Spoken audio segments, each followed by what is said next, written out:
Hi friends, हा आहे आमचा दादू आणि हा मला भरवत आहे नाचणीचे पोहे. स्वतःही खात आहे आणि मलाही भरवत आहे. आणि वेलकम टू दादूज लाईफस्टाईल. फ्रेंड्स, आज आपण बनवणार आहोत लहान मुलांसाठी खिचडी. तर चला बघूया ह्याच्यासाठी लागणारी सामग्री. हे आहेत तांदूळ.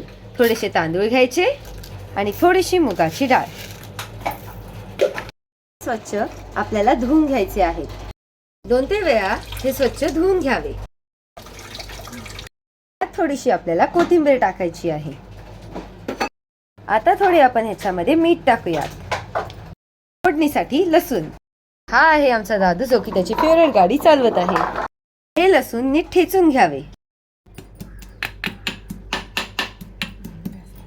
आम्ही गॅस लावलेला आहे.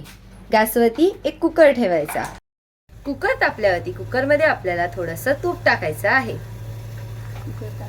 इथे तुम्ही पाहू शकता कुकर तापत आहे.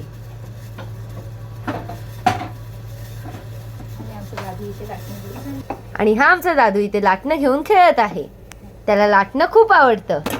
आता कुकर मध्ये थोडंसं तूप घालायचं आहे. तूप चांगलं तापलं की आपल्याला त्याच्यामध्ये जिरं घालायचं आहे.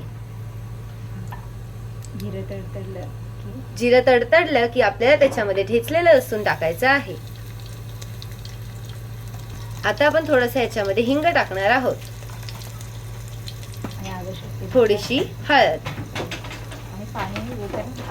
आता आपण ह्याच्यामध्ये तांदूळ आणि डाळ टाकून घेतोय.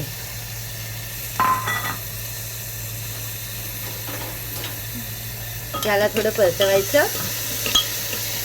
लहान मुलांसाठी ही खिचडी खूप चांगली असते.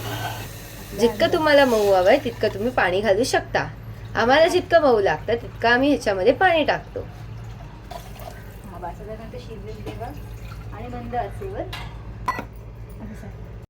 मंद आचेवर आपला कुकर ठेवायचा. 20 मिनिटात आपली खिचडी रेडी होते. ही खिचडी अगदीच खूप सुंदर लागते खायला. आम्ही इथे खात आहोत नाचणीचे पोहे. हा आहे आमचा प्रणव दादा. हा आहे रेडी झालेला भात आणि हा माझा भाऊ आवडीने खात आहे. त्याला हा वाला भात खायला खूप आवडतो. मला दादू आणि आमची रेसिपी कशी वाटली हे आम्हाला कमेंट करून नक्की सांगा. आणि व्हिडिओला लाईक करा आणि आमच्या चॅनलला सबस्क्राईब करायला विसरू नका. चला आपण भेटूयात पुढच्या व्हिडिओमध्ये. तोपर्यंतसाठी बाय बाय.